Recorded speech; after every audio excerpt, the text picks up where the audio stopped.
Where there's thunder, there's lightning. John Nada. Had a couple observations that I wanted to share with you today. How the language is turned against men in society. And one of those observations that I wanted to share is the line that we've been sold over the years of how women are these great and proficient multitaskers. Now, think of a young man in school who's able to do and perform many different tasks and assignments at one time. He's not referred to as a multitasker. If a girl is able to do these things, she's referred to as a multitasker, and by inference, smarter and superior to her male contemporaries. But if a boy is able to do these same things as a girl, he is not praised and lauded as being a multitasker, but rather said to have ADHD. Another observation, and I may have brought it up before.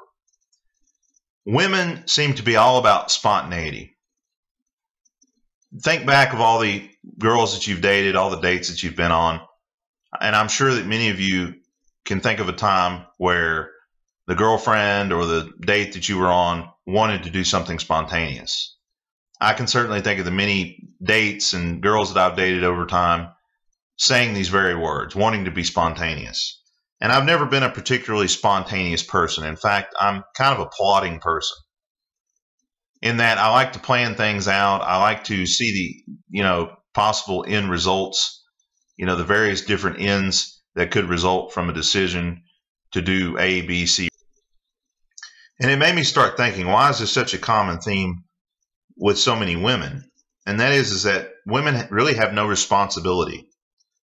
And women are not really responsible for planning. I mean, how many guys have been asked ad nauseum, where do you want to go eat? Oh, I don't know. Where do you want to go? Oh, well, it's up to you. That age-old argument where the girl has a specific idea in mind, but she doesn't want to be the one to make the decision. Women really don't have to go out of their way to put themselves on the line to ask the guy out, and so therefore never have a need to plan, because planning involves, I'm going to take this girl out and we're going to go to this movie or this restaurant, or, do these things on a date. And since women are never put in that position, they don't really know how to plan and have no interest in planning.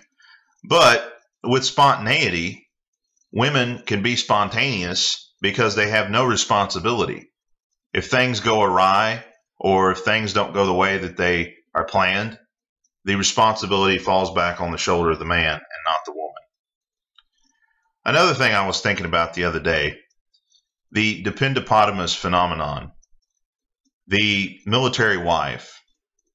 And if you think about it, the military wife is probably the perfect role for any woman to fall into in terms of her dual mating strategy. It's the perfect role for a woman to get the best of both worlds. It is the picture of hypergamy, the alpha fucks, beta bucks model. Because the woman knows that through her husband, the military service member, she's going to get free health care, possibly free education. Her children are going to get free health care and possibly free education through his benefits. There'll be a steady government paycheck. He won't be laid off. He won't get fired. It'll be very difficult for him to lose his job. And 9 to 12 months out of the year, the husband may be deployed somewhere. And even if he's not deployed somewhere, he may be in the field for extended periods of time, possibly going to NTC or just on base out in the field for a week to a month at a time. In the meantime, she has her support net. She has her support mechanism through the husband, but is also able to fulfill her sexual desires and sexual proclivities through the alphas on the base and outside of the base. One of the things that's telling and interesting, and one of the things that was a big wake-up call for me, was you never saw a specialist female with a specialist male soldier. And you certainly never saw a female soldier dating a male soldier of a lower rank. But even less common as well, you never saw them dating a male soldier of the same rank. They were always getting with the the E5s and so on and so forth, getting with the NCOs because they had status, they had power, they had authority. And in much the same way, many of the military wives that are not soldiers, are not in the military, but rather civilians married to soldiers, feel the same way about their husband's rank. It's a status thing. I'm the first sergeant's wife, therefore first sergeant is also my rank. The thing is that women are very much like a shitty timeshare. Because make no mistake, you're sharing her with somebody, whether you realize it or not. And over the years, I've started to realize, and I don't have definitive proof one way or the other, but over the years, it's become clear to me and seems pretty obvious that I think just about every girl that I dated and every girl that I had a relationship with had somebody in the background that I didn't know about. Whether they were physically cheating or mentally and emotionally cheating, or whether any of that was going on at all and they just had future plans to cheat. I don't think at any point was there not a situation where this person was at least had one other backup person, in the bullpen, so to speak. And so women are a shitty timeshare in that we all know that timeshares historically and anecdotally are not really these great deals. They cost a lot of money. You're sharing them with multiple different people, and they're hard to escape from. And this, I think, describes the modern woman and the modern state of dating to a T. Another thing that I noticed is the downplaying of sexual assault victims who are men versus sexual assault victims who are women. And this is one that comes up quite a bit. So this is something that I think a lot of people are aware of, at least within the Mgtow sphere of things. And that being, we all know the teachers that have not only gotten away with sexual assault of their students, the female teachers that have gotten away with sexual assault of their students, but they also almost kind of become a minor celebrity amongst the lecherous ones that always pop up in the comments of, well, where were these teachers when I was in school? It's not even seen as them having done anything wrong. It's not even, oftentimes in the article, they're not even called sexual. It's not even called sexual assault. If a male teacher has sex with the 15-year-old female student, it's called rape. It's called sexual assault. It's called every name in the book. But if a female teacher does the same to a male, it's referred to as making love and having a relationship. And not only that, but oftentimes the male student is subjected to further victimization by having to pay child support when the female teacher becomes pregnant. These are all just some things that I've observed. And out of that, the WWF ring boy scandal, which I didn't really know that much about, but I happened to see something on it the other day, where a lot of these workers within the company at that time claimed to have been subjected to sexual harassment and in some cases possibly assault. And yet that's not something that has been brought up. We've heard a lot about the Cosby thing, and we've heard a lot about these women coming out 30 years later.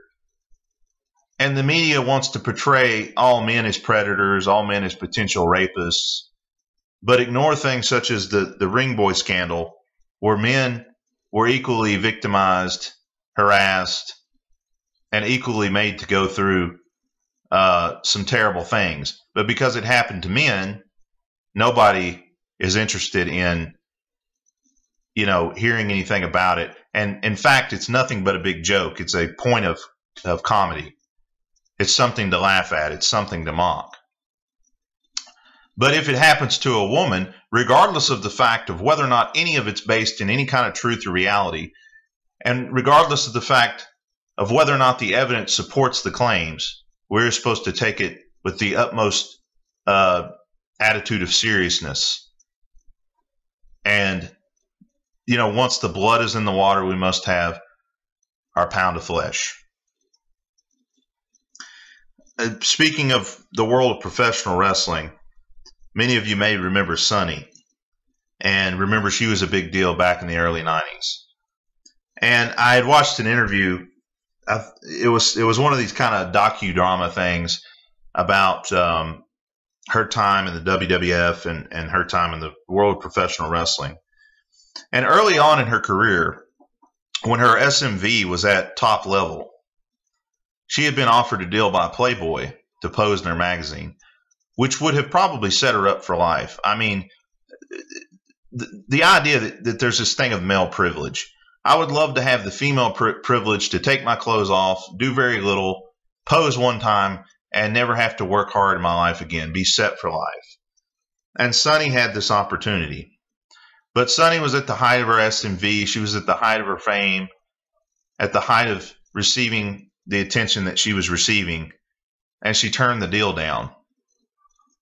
And many years later, she struggled with alcohol. Many years later, she ended up making a kind of a low-budget porn, slash sex tape, because all the money from her previous work had dried up, because her SMV had dropped. She no longer had her looks, and she had not managed her money well. And it's interesting. The reason I bring this up is, at the time when the deal was being offered by Playboy, Sunny could never have fathomed a time when she wouldn't be beautiful, when she wouldn't be popular. She could only see the present moment and not the future. And she thought that the carousel would go round and round forever. She thought that the free ride would never end. And that's how most women think. Most of them think that they're always going to have their looks, and they can always fall back on that. And all of them, in the end, figure out that at some point the music fades and the lights go off.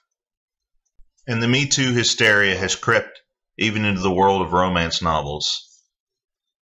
Now the alpha billionaire Chad will have to ask the plain Jane, average to below average, unremarkable, unskilled protagonist with each thrust, is this okay? Do you consent? And I foresee a drastic drop in romance novel sales, for nothing dries up a woman's interest more than the idea that she might have to take responsibility. Contrary to what many women say, they want to be taken. They want to be dominated. If this were not the case, things like 50 Shades of Grey wouldn't be as popular as they are. Look at any of these statistics that involve women's sexual proclivities and interests, and many of them have a high preponderancy and a high like for things such as gangbang and hardcore BDSM, for it gives them the plausible deniability to freely give out the one thing of value that they have, their sexuality, but not be judged harshly for it. Well, that's all the time I have today for the Days of Thunder. As always, go your own way or don't. The choice is yours.